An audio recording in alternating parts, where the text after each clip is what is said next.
Welcome to our channel. Today we how to enable Spotify Equalizer settings, audio adjustment step by step clearly. Open the Spotify app on your phone and make sure you are logged in. Tap the Home tab so you start from the main screen. Tap the settings icon in the top right corner. Scroll down until you find the audio quality section. Look for the playback area where sound options are grouped.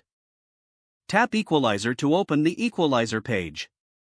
If you are on Android, toggle the Equalizer switch to turn it on. If you are on iPhone, tap EQ and switch it on from the iOS Equalizer screen. Choose a preset like bass booster, pop, rock, or classical to test quickly. Play a song you know well so you can hear changes clearly.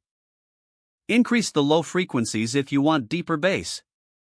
Lower the low frequencies if the sound feels boomy or muddy.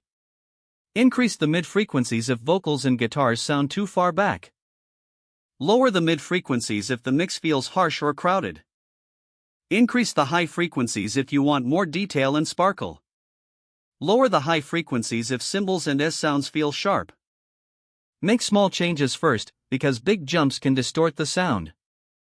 Use headphones while adjusting for more accurate results. If your sound becomes distorted, reduce the highest boosts immediately. Return to the preset list and compare different presets for your device.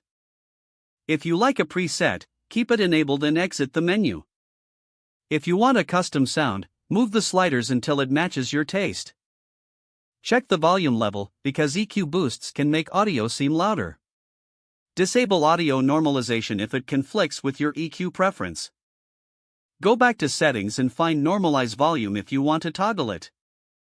Test your settings on different songs to confirm it works universally.